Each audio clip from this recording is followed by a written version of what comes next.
Hey everybody! So I've been researching for some time now, can I or can't I dye my tent? Nobody knows, very little information out there. There are a few naysayers and a few yay-sayers. We shall now find out, for I have purchased this Brit Dye More in a delicious shade of chocolate brown. Why am I doing this? Because I like to hike and camp in farmers' fields and people's front gardens and places I ought not to be camping. And so, very sillily, I purchased a white tent. Well, it's kind of a grey colour, not the best, but it's a nice tent. It's very lightweight. I can't remember what it's called. It's called a tent. The tent in question is the Nature Hike Cloud Up 2 two-person tent. It cost £135 on Amazon. It's pretty good, it's very lightweight, but the problem is it is very light grey, which isn't good for doing some sneaky camping in farmers' fields and the like. So we're going to dye it. No idea what's going to happen, probably break it, may affect the waterproof ability of it. Will also quite possibly just won't work at all, it won't take on the colour. But I'd like to do an experiment. This tent isn't much use to me at the moment because I can only use it in campsites and most of my camping is wild camping, so you need to be discreet, and having a bright white luminous tent does not help. So let's see what happens when we dye it. So I have my dye and the instructions. Firstly they say fill some water on the stove and boil it. Yeah, I couldn't find anything about tents on YouTube, but what I could find was a few tests with this tent where they've used, with this dye, where they've taken different little squares of material, and shown how well the colour comes out.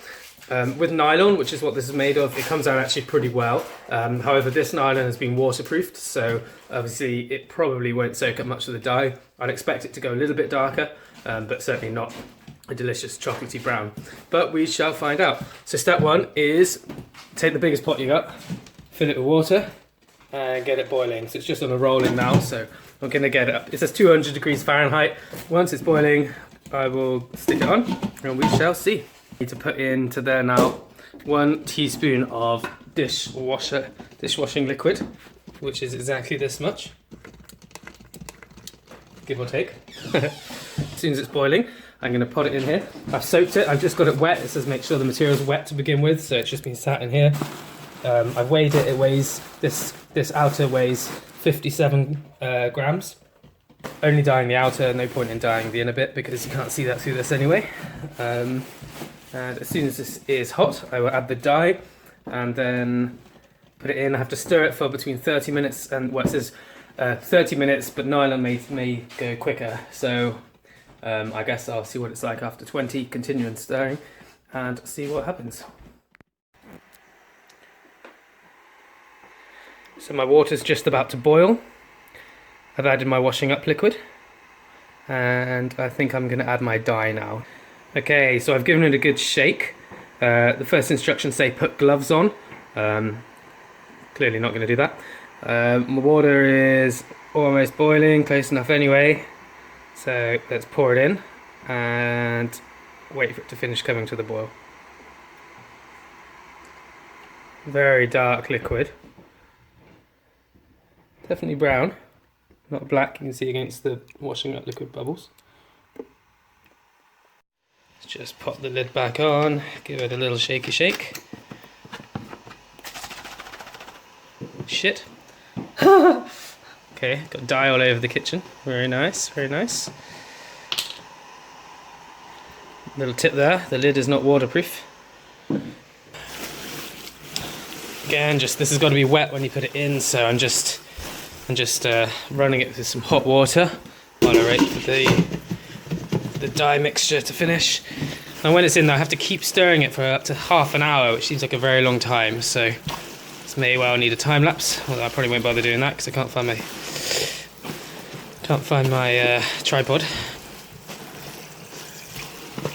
Okay, so it's warm at least, so it shouldn't cool the water down too much. It does have to be wet when you put it in.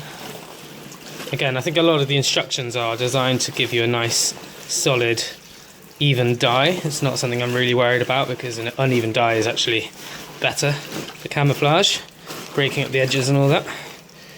Sounds like my water's boiling now. Let's have a look. It's probably close enough. Don't have a thermometer. Getting a bit stinky in here, probably poisonous.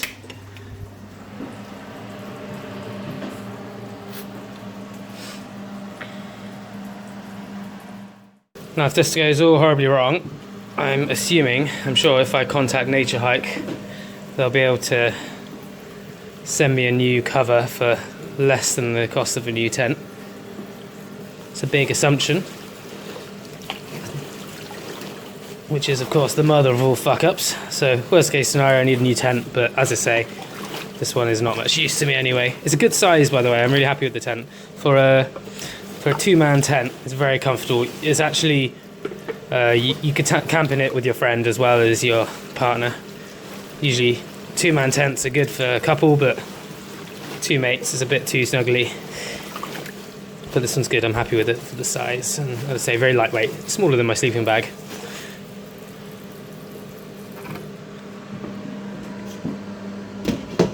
Quite well made, very thin material, which is obviously how they keep the weight down. Problem with that is it does rip. I did put a slight hole in the ground sheet the first time I used it. It does come with a second ground sheet to put underneath the main enclosed one, which I didn't bother using, and a stick went straight through it. So ideally you'd use the ground sheet as well, but didn't really want to carry the extra weight, so I just carry a bit of duct tape with me when I travel, and then if I need to, I do put a little hole in it, I can just tape it up on either side. Or there's some really good glue that you can buy as well, especially for tents. You just glue both sides. I can put a link to that as well. It's very, very good. You can only really use it once though, because once you use it once, what's left in the tube just dries solid like super glue.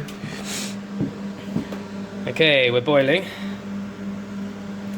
So it said just under boiling, so I'll just turn the heat down for a second, but it'll cool as soon as I put this in anyway. So time to make a mess. Okay. Just get as much of that off as I can.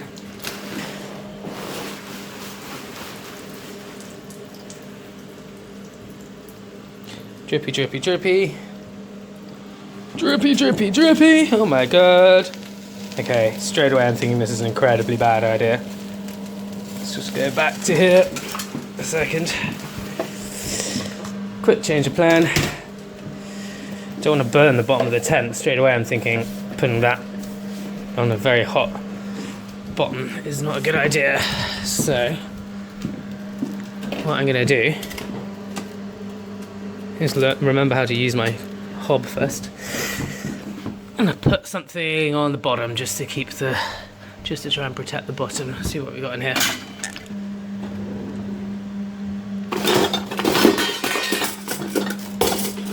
That'll do it, I think.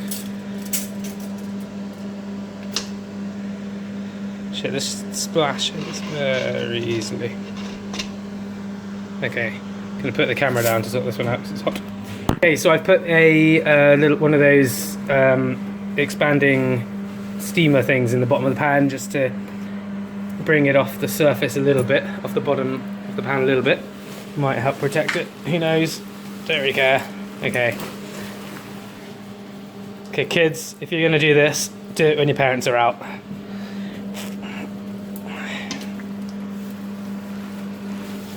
Okay, and do it with a bigger pot. This is crazy! This is not working. Okay.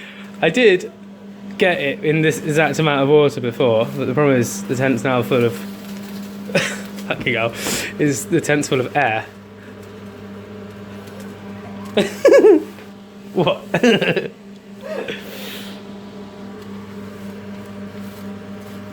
Oh yes, the water's just disappeared actually. Keep stirring for 30 minutes apparently. I'm struggling after 10 seconds. Have a look at Andy. This is how you dye cooking a tent. Just cooking the tent. In chocolate sauce. Looking great. It looks delicious. Chocolate flavoured tent. I might get eaten by a cow in the field now. Or just shat on. I think it's a lump of cow shit in that. I'm definitely going to have to get a new hoodie and jeans and entire new worktop after this is done. Oh my gosh! Because everything's brown. I mean, it's definitely gone darker straight away. I don't know if it'll hold. Okay, I think it can do some more water. I just want to try and get as much of these air bubbles out as possible. Otherwise, I don't want to put too much water in and then water the dye down. And I'm kind of happy, as I said, just to have some areas darker than others, so it's probably okay that just the majority of it's under there. I think even if it doesn't work very well, it's definitely going to come out darker than it started.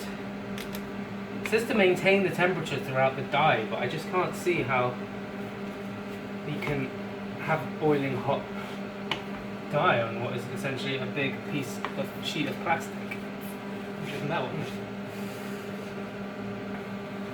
But it is a nylon dye. I mean, it's a synthetic, Rick Dymore synthetic chocolate brand, synthetic fiber dye, tinta de fibra sintética, as they say in Spain. The steamer's still working, it's still at the bottom. Do you think I should have more water? No, I think it's alright. I should have set a timer, really. Yeah, put some heavy thing like a rock or something in. I think as I stir it, the air's coming out, then eventually it will just... A rock. It's going to get a rock out of the garden. I'm going to try and save the dye, so when I'm done, one thing you can do with dye that a lot of people don't do is they'll just pour it down the drain or whatever, but anything that's left over I can just stick in a jar and keep on the shelf in the garage, and then when I want to dye something again, it's just as good. You know, keep for I don't know how long, but I'm sure it'll be good in the 6 months' time if I want to dye something again. I'll probably just re-dye this as well, that's the other thing. Once I wash it through, I can probably stick it back in the same dye and give it another coating. The next thing I need to do after this is you need to wash it in the washing machine, which is also something you're not meant to do with tents. So I'm really testing the quality of this. I'm going to try and flip it.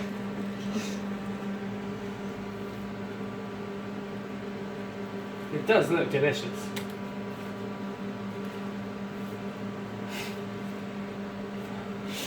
I haven't put any salt in here or vinegar. I think this will be the only video online about how to dye a tent, because I've searched quite a lot to see whether or not it's doable. I guess most people just think, well no, that's a stupid idea, obviously you don't dye a tent. So no one's bothered making a video. But, I like to try new things. Look at this. Can you dye a phone? Okay, I'm just going to try and get it under with putting a small lid in and pressing it down. Oh, this is working very well. Just need to get these bubbles, all these bubbles are going to be replaced with liquid chocolate. What a sound. Sorry, I can't really hold the camera very well because this is boiling water, burning my fingers off. If it goes wrong, I'll just sue the dye makers for millions. Worst case scenario, burn my hand off and wreck my tent. And irrevocably stain the worktops and blow up the cooker. In which, oh look at this, I feel like a witch. Hubble, bubble, toil and trouble, fire burn and cauldron bubble. Where the place... I forget Shakespeare. Didn't make any sense to me. Where shall we three meet again, in thunder, lightning, or in rain? Where the place? Upon the heath. There we meet with Macbeth. My name is Billie Jean, my love is bought and sold. I'm only 16, I feel 100 years old. My foster dad left, took my innocence away. My street life been much better, but at least I get paid and chooses just not that way. It can't get worse than yesterday. Oh my god, I'm never getting these clean again.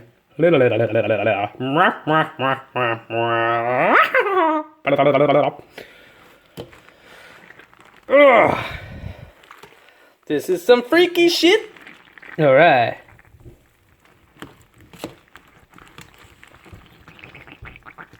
Oh, look at this. I just need an eye of newt and a frog's leg.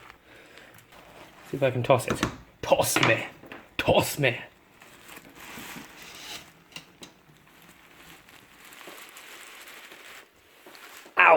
Jesus. The lid is definitely the best way to press it underwater. It doesn't work for flipping it.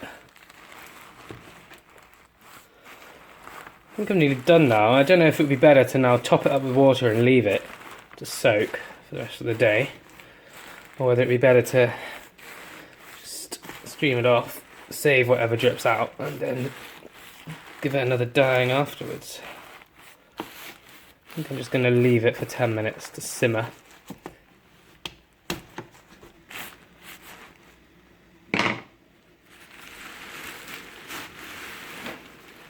Oh dear, oh dear, oh god.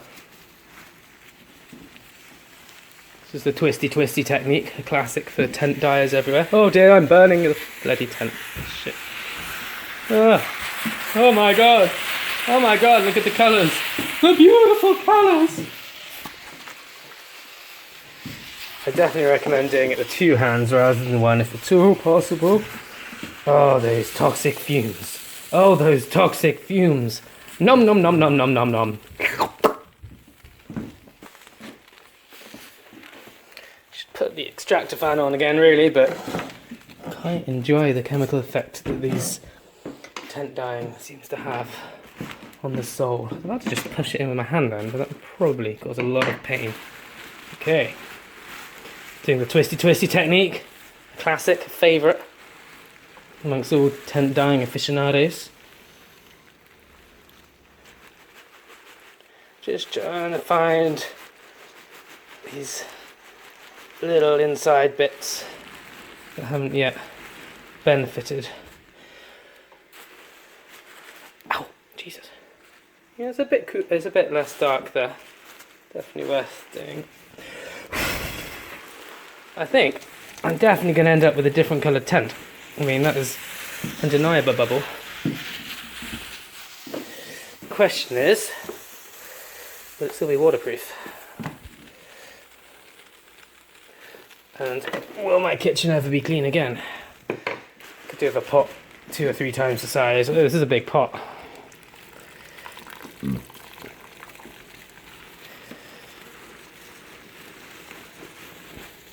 Okay. Oh dear. Okay, start with the spoon, go to the lid. Lid is an advanced technique.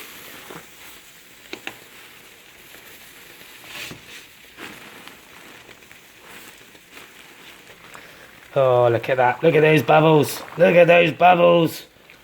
Bubblicious. My body's too bubblicious for you, babe. My body's too bubblicious for you, baby. Oh, yeah. Oh my god. There you go. This is a masterclass. Oh,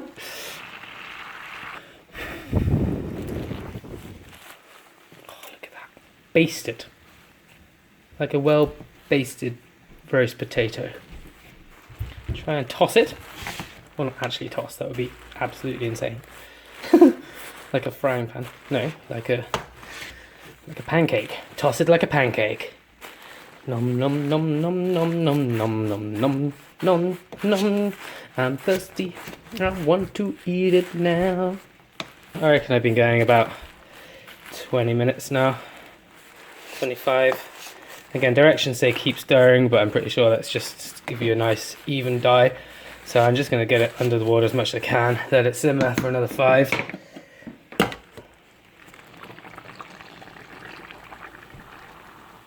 Let's just try and get those bubbles out. You can see most of it sitting under the water now. Definitely popping some of these air bubs. Bubblicious. I think I've been going into all for about 20-25 minutes now. Did say nylon takes less time.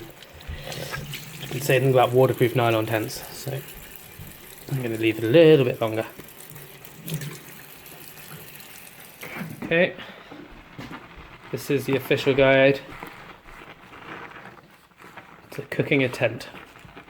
I'm just going to add a little bit of turmeric,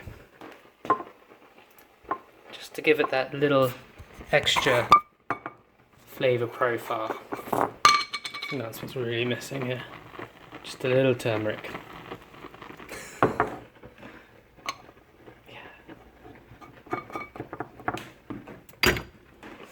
Let's see what that comes out like. Oh yeah, that's giving it a nice kind of pissy yellow colour. It's like pissy in some places and shitty in others. Delicious. It smells much better. Just give it a taste.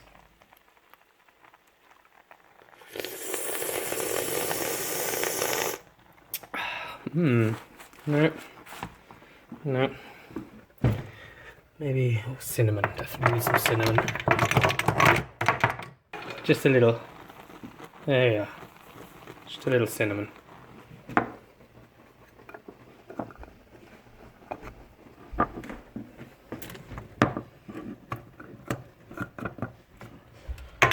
Alright, quick stir.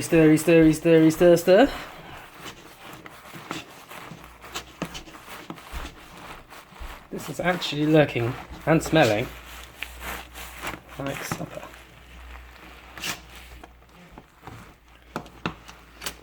Gonna try and toss it, give it a quick flipperoo. I don't think you're ready for this jelly. Don't really know what that means. I think they've just strewn together words of appropriate syllabolic length. Oh my god, this looks delicious, Viv. It's been half an hour, isn't it?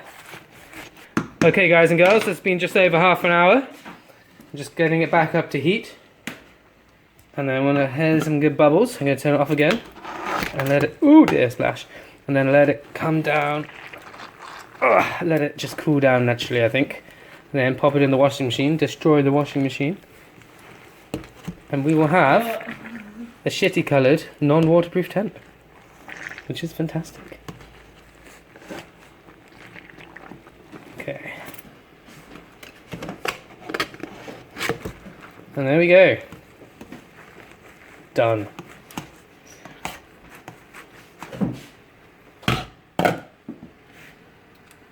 In fact, I'll even leave it on the temperature, on off, while the hob cools down. I left it on off.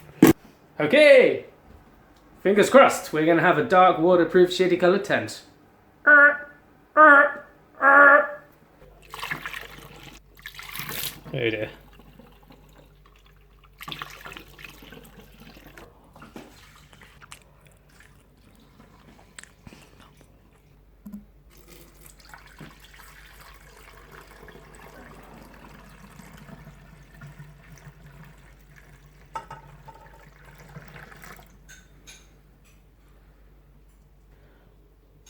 About 2 litres of dye left, which doesn't really make sense. Is that half a litre?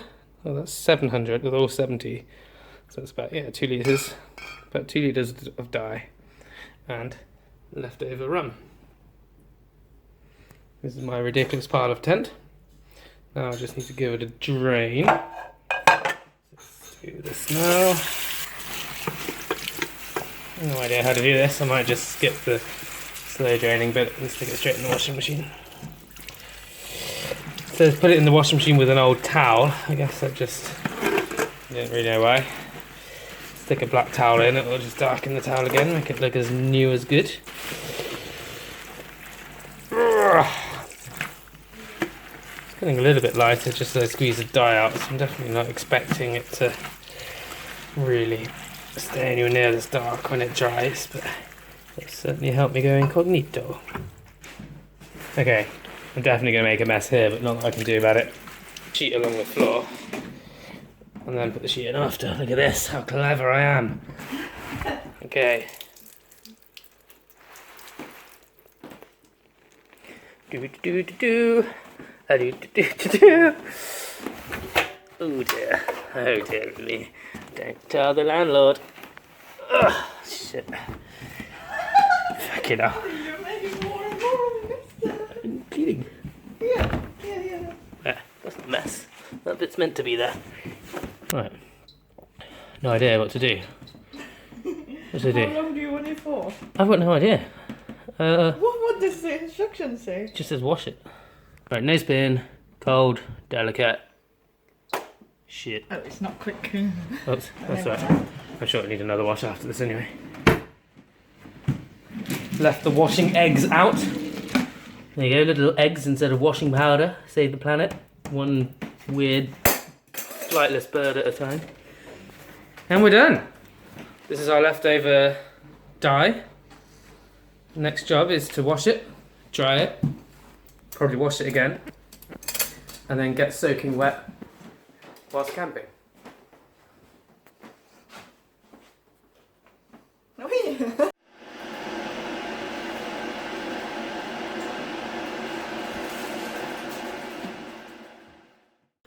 Okay, so that's the dyeing portion done. Once the washing is done, I will put it out to dry. Then I'm going to erect the tent. I will then spray it with some waterproofer just to recoup any waterproofing that's been lost during this process. And then the next step will be to see how waterproof it is, spray some water on it, check that it beads up on the surface. And then I'm going to let it dry again and weigh it and see if I've added any extra weight to the tent, something I really didn't want to do. And then we'll have some results. That will come in the next video, so stay tuned.